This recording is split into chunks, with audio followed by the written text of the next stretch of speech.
Hello नमस्कार साथियों, कैसे हैं आप सभी। उम्मीद करता हूं आप सब अच्छे होंगे। मैं आपके लिए लेके आया हूं कक्षा 10 के विद्यार्थियों के लिए राजस्थान जो सेकेंडरी बोर्ड है वो किस प्रकार से एग्ज़ाम लेती है। मैं उस 6 सब्जेक्ट में से एक सब्जेक्ट जो स्कोरिंग लेता है 100 आउट ऑफ 100 उस सब्जेक्ट की बात करूंगा, जिस सब्जेक्ट का नाम है गणित। आगे मैं बात करना चाहूँगा तो मैं किस प्रकार से पढ़ूंगा, तो मैं प्रत्येक प्रश्नावली के वीडियो और उससे संबंधित जितने प्रश्न और जो बन रहे उस प्रश्न का किस तरीके से हल किया जाता है वो आपको उस वो तरीका बताऊंगा। उसके बाद में जिम्मेदारी आपकी ये रहेगी कि उस क्वेश्चन के आंसर को जो हल हो रहा है उसको पूरा सिस्टमिक तरीके से आप मल्टीपल रिवीजन करोगे तो आप अपने बोर्ड एग्जाम में अच्छा स्कोर करोगे। आगे मैं बिना टाइम वेस्ट किए आगे बढ़ना चाहता हूँ। तो अपनी जो पहली प्रश्नावली है गणित विषय के अंदर वो है रियल नंबर्स यानी कि वास्तविक संख्याएं। अब मैं वास्तविक संख्याओं के बारे में बात करना चाहूँ तो और भी आगे जैसे अपने गणित विषय के अंदर संख्याओं के बारे में जानकारी लेते हैं। हम नॉर्मली गणित विषय के अंदर संख्याओं के बारे में देखते हैं तो वहां पर पहली जो संख्या आती है अपन मानते हैं कि एक तो अपन पढ़ते हैं प्राकृत संख्या। आगे मैं दूसरी बात करूं तो दूसरी अपन पढ़ते हैं पूर्ण संख्या, और पूर्ण संख्या के बाद में अगर मैं बात करूं तो अपन पढ़ते हैं पूर्णांक संख्या। पूर्णांक संख्या उसके बाद में अपन बात करते हैं तो कुछ होती है भाज्य संख्या। भाज्य संख्या के बारे में आगे में और बात करता हूं तो इसके आगे जो होती है वो अभाज्य संख्या। अभाज्य संख्या के बाद में मैं बात करता हूं तो कुछ संख्याएं जो होती है वो होती है परिमेय और कुछ संख्या होती है वो होती है अपरिमेय संख्या। कुछ मैं आगे और बात करता हूं तो अपरिमेय संख्या भी हो गई, ये भाज्य संख्या भी हो गई, अभाज्य संख्या भी हो गई, सह अभाज्य संख्या भी एक तरह की होती है। तो मैं उन सभी संख्याओं को जो अपने इंपॉर्टेंट है उसके बारे में, वैसे इनके बारे में अगर मैं बात करूं तो ये संख्याएं क्या है, प्राकृत संख्याएं वे संख्याएं जो बिल्कुल एक से स्टार्ट होती है, 1 2 3 से लगाकर अनंत तक वो सारी प्राकृत संख्याएं कहलाएगी। पूर्ण संख्याएं तो पूर्ण संख्याएं हमारी 0 से स्टार्ट होती है, 0 1 2 3 4 अनंत तक। उसके बाद में आगे मैं बात करूंगा तो पूर्णांक संख्या ये जो ऋणात्मक से स्टार्ट होकर धनात्मक की ओर जाएगी और वापस सीरीज जो बनेगी वो पूर्णांक संख्या होगी। भाज्य संख्याओं के बारे में बात करूं तो वे संख्या जो जिसका जो गुणनफल है ना, गुणनखंड, वो गुणनखंड या तो एक हो या वो खुद संख्या हो। जैसे मैं बात करूंगा 2 का गुणनखंड क्या है, तो 2 का गुणनखंड है 1 × 2 यानी कि 1 × 2 2 होता है। 3 का गुणनखंड क्या है, तो 1 × 3। 4 का गुणनखंड क्या है, तो 2 × 2 × 1 यानी कि 4 का जो गुणनखंड है उसके अंदर वो खुद संख्या होकर बाद में कोई और संख्या भी है। ऐसे भी हो सकता है 4 गुणाएंगे, लेकिन ये भी हो सकता है तो खुद संख्या के अलावा कोई और गुणनखंड भी आए, एक या उसी संख्या के अलावा कोई और गुणनखंड भी आए तो वो होती है भाज्य संख्या। के अलावा कोई और गुणनखंड भी आए। लेकिन अभाज्य संख्या क्या होती है, जिसमें वो खुद और स्वयं और या एक गुणनखंड हो, वो अभाज्य संख्या होती है। बाकी परिमेय संख्या की मैं बात करूं तो परिमेय संख्या क्या होती है, जिसे अंश और हर में लिखा जाए। अंश का मतलब ऊपर, हर का मतलब नीचे, तो p/q के रूप में लिखी जाए। लेकिन एक और शर्त है, जहां पर जो हर होना चाहिए ना वो कभी भी 0 के बराबर नहीं होना चाहिए। आगे मैं और बात करना चाहता हूं तो अपरिमेय संख्या क्या है, जिसे p/q के रूप में नहीं लिख सकते। जैसे √3, √5, अंडर वाली अमूमन संख्याएं जो होती है, विषम संख्याएं या अपन बोल सकते हैं, या कुछ एक संख्या जो होती है वो अपरिमेय संख्या के रूप में दिखाई। आगे मैं नेक्स्ट बात करता हूं प्रश्न। अब अपन बात करते हैं वास्तविक संख्याओं के बारे में।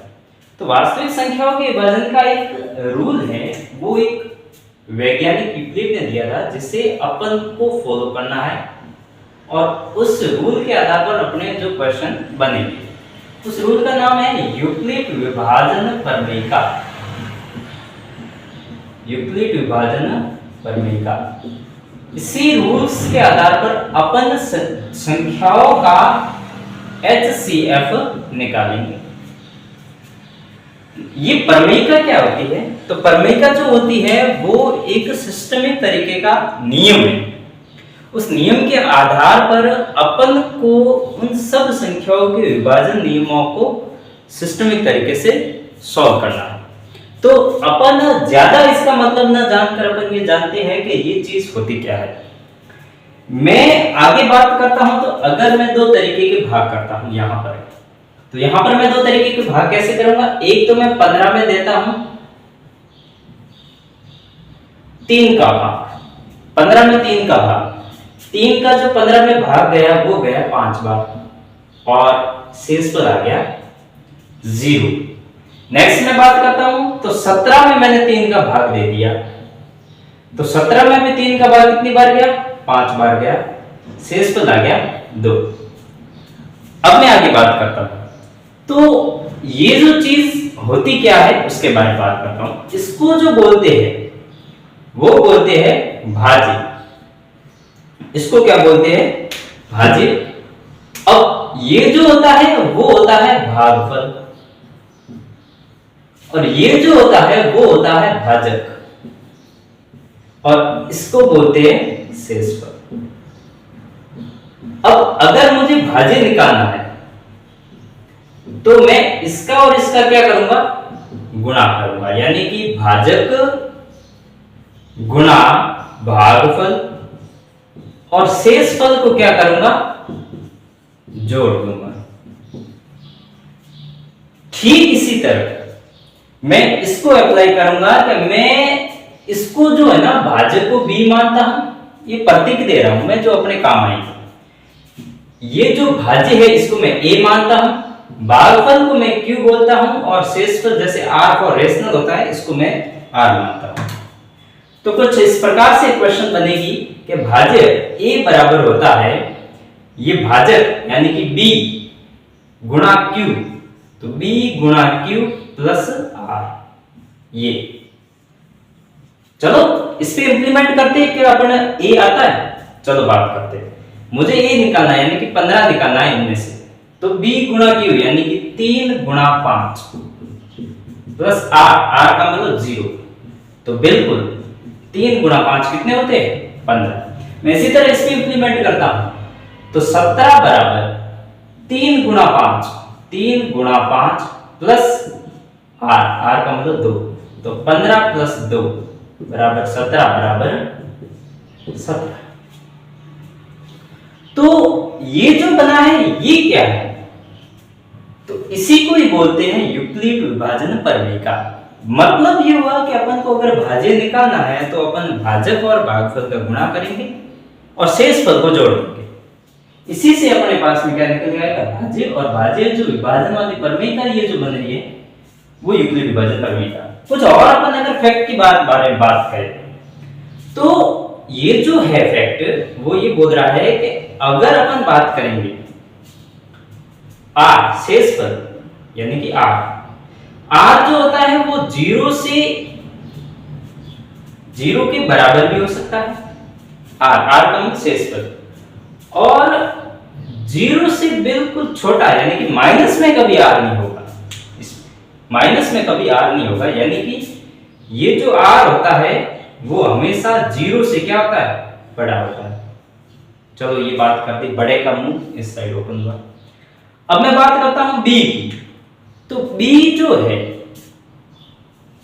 उसके बारे में बात करता हूं तो ये कुछ इस प्रकार है कि ये जो b है वो b का मतलब ये भाजक जो है वो शेषफल से हमेशा बड़ा होगा। इससे ये हमेशा बड़ा होगा, क्योंकि अगर ये बड़ा होगा तो और भाग जाएगा, ये जो चीज है शेषफल, वो हमेशा उससे कौन बड़ा होगा, ये चीज भाजक, तो बड़ा कौन, बी। ये चीज, ये नियम लिख के आ गया कि अपन को या तो ये बोल सकते हैं या तो ऐसे भी बोल सकते हैं कि 0 से हमेशा बड़ा कौन होता है, r, या बराबर भी हो सकता है, लेकिन r से भी बड़ा कौन होता है, वो होता है b। b का मतलब भाजक। कुछ गौर करके समझिएगा कि a अगर अपन को भाजक निकालना है तो b³ प्लस r, और r जो होता है वो हमेशा 0 के बराबर होगी, जरूरी सॉरी नहीं है, लेकिन r 0 के बराबर भी होता है और 0 से बड़ा भी होता है, लेकिन r से बड़ा कौन होता है, वो होता है b, यानी कि भाजक। अब मैं आगे प्रश्नों को इंप्लीमेंट करूंगा। प्रश्नावली अपन पढ़ेंगे आज, प्रश्नावली संख्या 1.1, उसके क्वेश्चन सॉल्व करने की कोशिश करेंगे।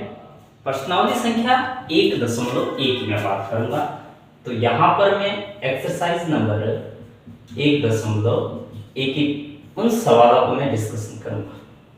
तो प्रश्नावली संख्या 1 में पहला सवाल ये है कि निम्नलिखित संख्याओं का एचसीएफ ज्ञात करने के लिए यूक्लिड विभाजन प्रमेय का उपयोग कीजिए। Algorithm, English word, Hindi word, प्रमेय का। तो वो प्रमेय का क्या है उसको मैं बिल्कुल जरूर बताऊंगा, और प्रमेय का तो यही है, अपन को इतना पता है कि प्रमेय का जो होती है वो a बराबर b³ प्लस r, जहां पर जो b होता है वो हमेशा r से बड़ा होता है, लेकिन r जो होता है वो 0 के या बराबर या बड़ा होता है। ये यूक्लिड विभाजन प्रमेय का है, इसको अच्छे से याद कर देना, बहुत ही इंपॉर्टेंट प्रमेय का है, और इसी सब प्रश्नावली के अंदर ये काफी काम आएगी।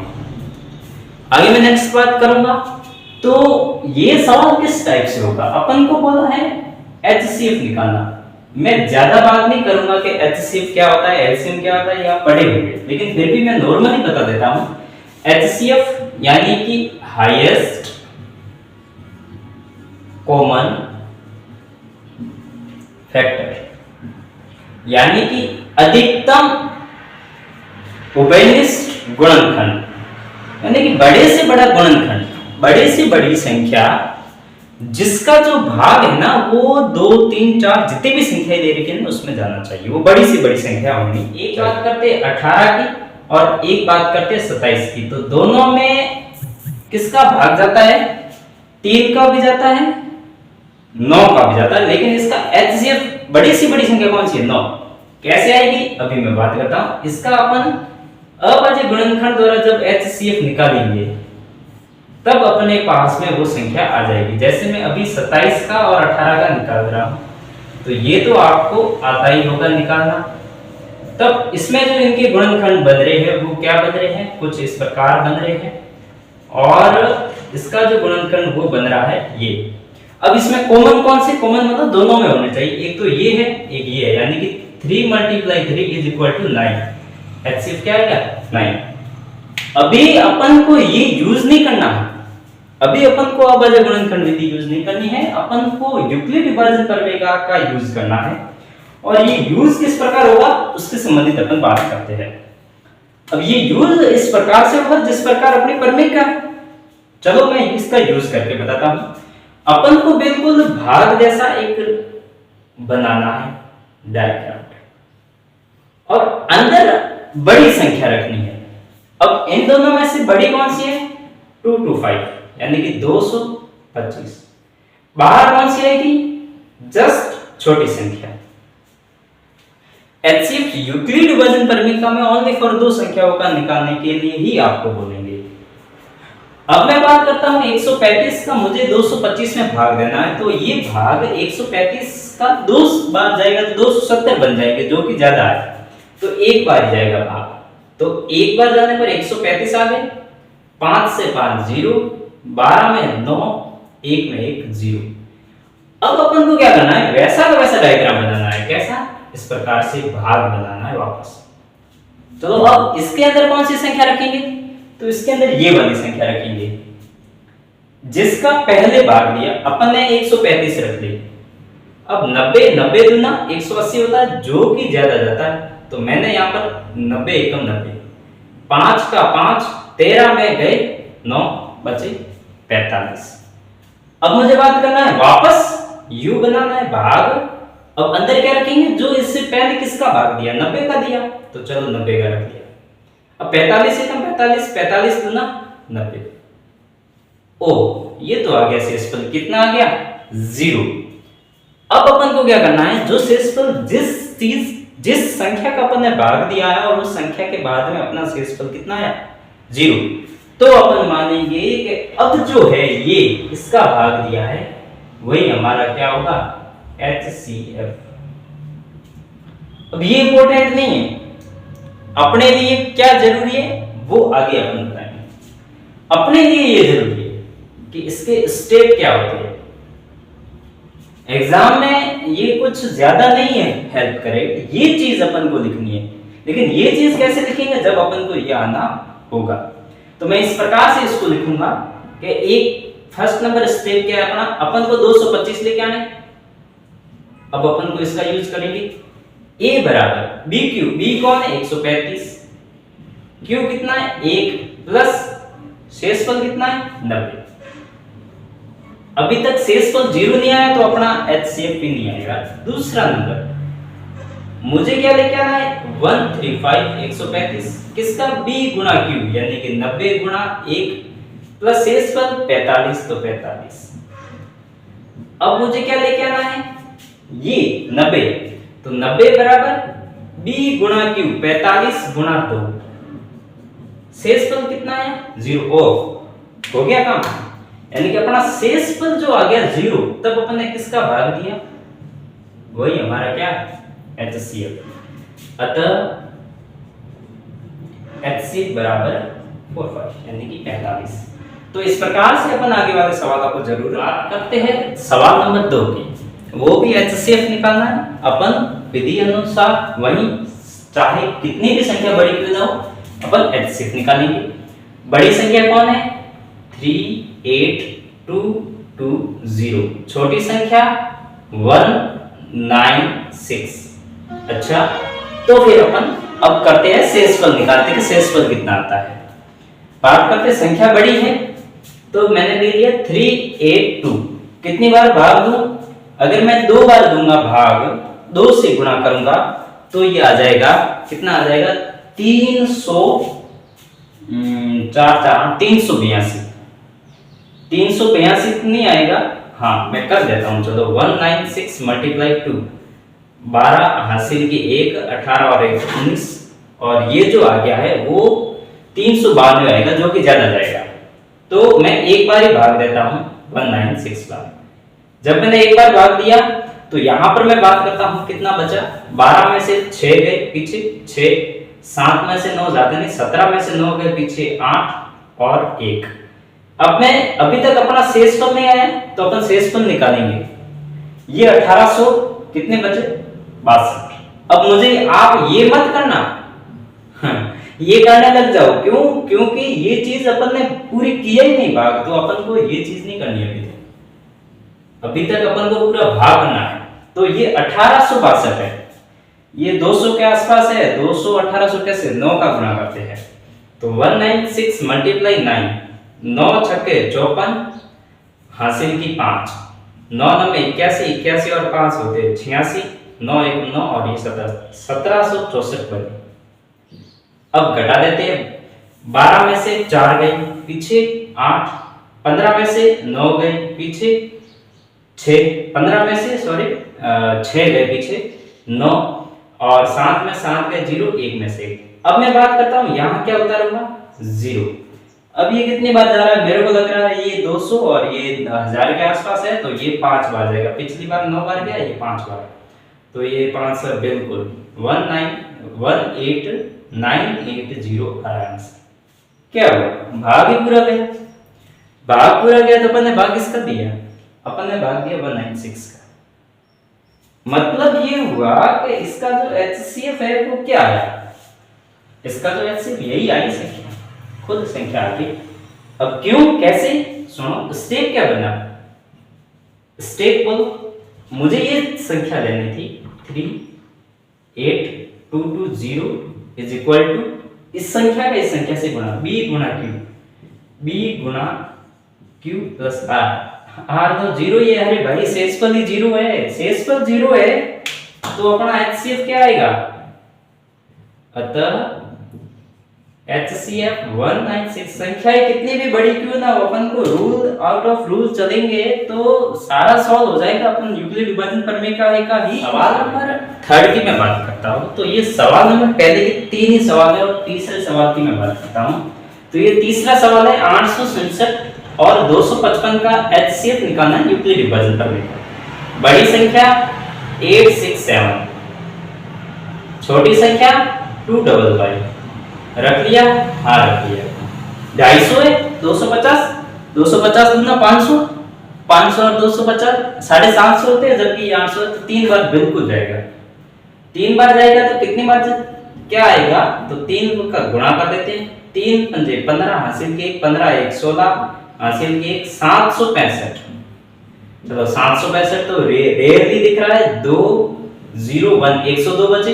किसका भाग दिया? 255 का। तो भाई अब अपन 255 अंदर रखेंगे। 102 एकम 102, 102 दूनी 204, 2 बार गया 204। 5 में से 4 गए 1 और ये 5 से 0 5, 2 में से 2 गए 0। 51 किसका भाग दिया था इससे पहले? 102 का। 102 अंदर रखो। 51 एकम 51, 51 दूना 102। ओ भाई अब आ गया 0। जब 0 आया है तो आपको तो पता ही होगा अपना आ गया है क्या? HCF कितना? 51। तो चलो बाकी क्या है? Main point. मेन पॉइंट क्या होता है? स्टेप्स। स्टेप क्या है? स्टेप पहली संख्या मुझे ये निकालनी है 867 किसके बराबर होगी? B गुणा Q। B कौन है? 255। Q कौन है? 3। शेषफल कितना आया? ये वाला 102। शेषफल है तो HCF भी नहीं है। दूसरा 255 निकालना है मुझे, तो चलो 255 निकालते हैं। B गुणा Q। B कौन है? 102। Q कौन है? 2। शेषफल कितना है? 51। तो चलो 51। तीसरा स्टेप मुझे क्या निकालना है? 102। 102 कैसे आएगा? 51 गुणा 2 प्लस 0। भाई क्या आया? 0।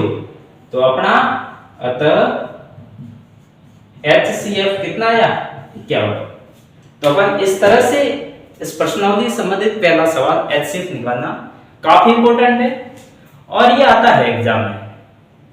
तो इस सवालों को अच्छे से आप करिएगा। इसका उदाहरण जो है वो आप जरूर करिएगा।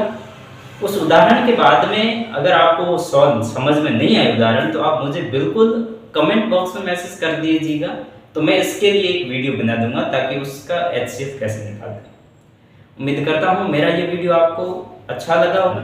धन्यवाद।